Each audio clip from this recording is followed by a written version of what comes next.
Good morning! Isang panibagong araw na naman dito sa bukid.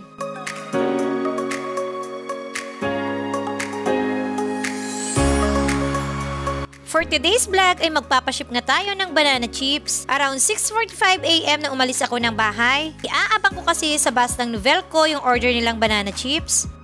Ilang minuto nga lang ay naipasuyo ko na sa driver nito. So yun guys, uwian na.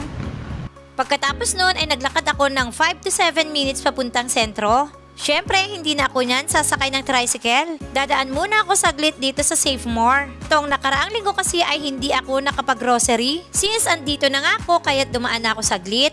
Pagkatapos ng isang oras ay umuwi na ako. Sobrang busy ko talaga kasi. Talagang nag-schedule nga yung mga gagawin ko. Pagkatapos ng grocery, kakain lang tapos magluluto na naman ng banana chips. Kailangan ko talaga ng time management.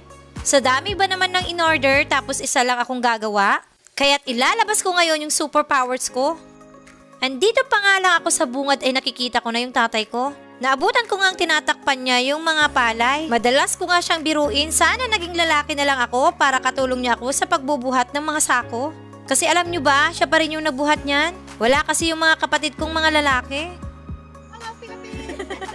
What's that, mother? This is a miracle fruit. So big. Ano, gaano kalaki? Gaano kalaki yung ilalaki pa niya yan? Parang kalaki na. Kasing laki ng ulo ni Mimi. Patingin ang ulo mo, Mimi. Ayun. Ganito, ulo ka. Ulo kasta? Sa pala. Nagbasit lang, hindi pakita kayo muna. Kita niyo nagdakulan. That's miracle fruit. Ayan, may nakita pala akong mga bunga ng sili na hinog na dito. Kukunin na natin bago maunahan na naman ng ibon. And there's more here. Dahil may nakita na naman akong mga siling hinog, kinuha ko na nga bago maunahan ako ng mga ibon. Sayang kasi at mabubulok lang or di kaya kakainin. Ilalagay ko nga ulit to dun sa mga binababad ko. Mula nung nabulukan ako ng marami ay nanghihinayang na ako. Banda dito guys, may nakita akong yung cherry tomato. Hinog na siya. Kunin ko na rin bagong masayang. Ito siya, tingnan nyo. Lagong malago. Tapos may mga maliliit na bunga. And then dito may nakita ko. Tingnan nyo.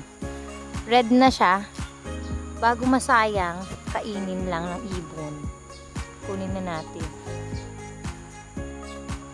Diba? Dalawa lang naman to. Oh, tapos ito. Ayan. Tingnan nyo. Daming mga bunga. Tapos may paparating na rin mga bunga ulit. Sili. Sili ulit. More sili. Ilalagay ulit natin dun sa maibabad natin. More sili. Sili, maanghang.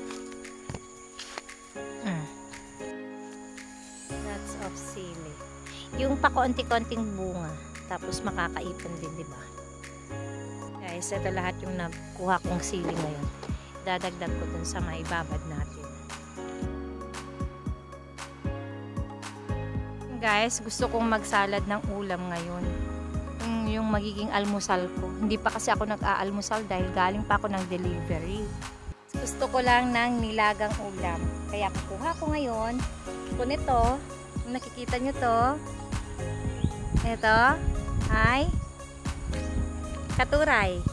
So ito yung lalaga natin. Kukuha ko tapos mustasang konti. Tapos sasawsaw ko lang sa bago. Diba? Sobrang baba lang nito. Baba lang yung ibang mga bulaklak. Hindi sila nangunguha ngayon. Mangunguha lang ako dito ng konti. Tapos ito nga at nag-enjoy na ako sa pangunguha ng katuray. At hindi nga lang katuray yung nakita ko dyan. Pati yung talbos ng kamote ay kumuha na nga rin ako. Yun na nga yung balak kong ulamin ngayon. Time check, it's 10 o'clock AM. At ngayon pa lang ako mag-aalmusal. Alam nyo ba tong katuray ay mainam sa may high blood? Kasi ito yung natural na pampababa ng dugo. Samantalang sa may anemia ay hindi to advisable ulamin. Applicable nga to sa akin kasi may high blood nga ako. Char. Alam nyo ba, sa tuwing andito ako sa garden ay pakiramdam ko nakakahinga ako ng mabuti. Nakaka-relax talaga. Kasi maya-maya pagkatapos kong kumain ay babalik na naman ako sa loob. Itutuloy ko na naman kasi yung order nila sa akin. Wala talaga akong sinasayang na oras. Sa ganitong routine ay nasanay na ako sa araw-araw. So yun guys, dahil marami na akong nakuha ang katuray, tapos may konting talbos ng kamote, hindi na ako kukuha ngayon ng mustasa. Bukas na lang, yun na lang yung almusal ko bukas. Diba? Ito na yung magiging ulam ko, steam na katuray at kamote. Sasaw-saw sa bagoong isda. O diba? Simpleng almusal dito sa bukid.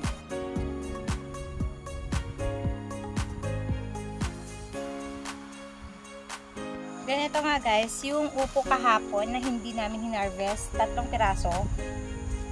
Ito, kinuha na rin ni Mother Earth para ibenta. 3. Bili-bili ng upo. Ito pala guys ay hinihimay. Tinatanggal lang ito niya. Tinatanggal. So yan, ito yung tinatanggal dito sa may katuray. Tapos yung excess na ganito. Tapos ito, steam na to. Ganyan na siya. Tatanggalin lang to. Ito kasi mapait. Ayan na, tatanggalin. Alam nyo ba to ay hindi masyadong namumulaklak pag malamig ang panahon. So ngayon, hindi sila nagbebenta at kumukuha. Kasi nga, kokonti. So, lugi yung pangunguhan nila. Mag-ano ako dito. Dito ako magluluto. Dito ko ilalagay yung uulamin. Diba? Ito na. Ulam na katulay. Kitay-kitay. Tapos yun, lagay na natin.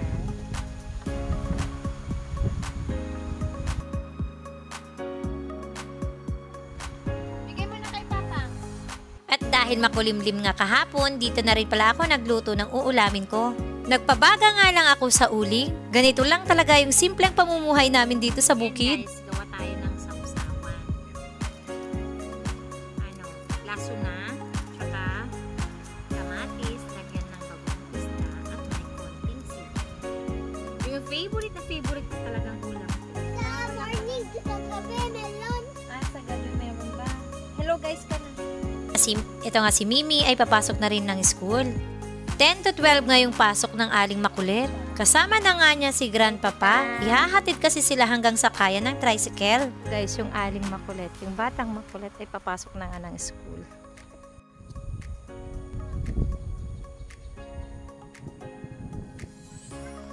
Hatid ko daw siya dun sa may tricycle. Ba, nag-request ang inyong Aling Makulit. So tara, samahan na nga natin hanggang sa may tricycle. Ng makulit na bata. Dali. Iniwan ko nga yung niluluto ko doon. Kemot-kemot! Kemot-kemot! Kemot-kemot! Parang kemot-kemot! Kemot-kemot! At para hindi na nga siya magpakaga, inaliw ko na lang siya sa paglalakad. Kumekembot nga yan. Ayun guys, naihatid ko na si Aling Makulit. Ayun. Pabalik na ako at baka sunog na yung niluluto ko. So ito na guys yung niluluto ko. Ayan, kumukulo na siya.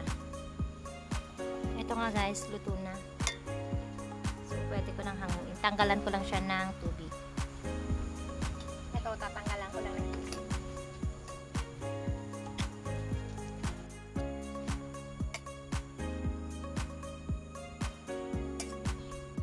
Tapos gusto kong magluto na itong tuyo. Inihaw na tuyo. O, diba? Nag-uulam din ba kayo ng inihaw na tuyo, guys? Ganyan, oh. Masarap yan. Mas masarap yan kaysa sa prito. Diba? Ganyan lang. Inihaw. Kakamis kaya ito. Tapos mahirap siyang kunin. Habang nag-iihaw nga ako ng tuyo, amoy na amoy ko talaga. Nakakatakam, alam nyo yun? And finally, nakaluto na nga ako ng pagkain ko. Sobrang gutom na rin ako nito. At ang pagkain to, hindi na lang breakfast kundi pang lunch. Kasi once na nagpunta na ako sa bahay at humarap dun sa lutuan, ay tuloy-tuloy na ako sa paggawa. And guys, kain tayo. Diba? Kamayan lang dito.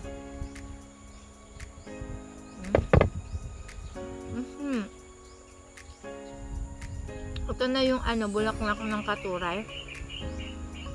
Talbos ng kamote. Tapos, kamatis at lasuna. Tapos ito, kita nyo yan, yung inihaw kong tuyo. Tapos, may kape. Diba? Masarap mamuhay dito sa bukid. Simpleng-simple lang talaga. Ang sarap talaga nito.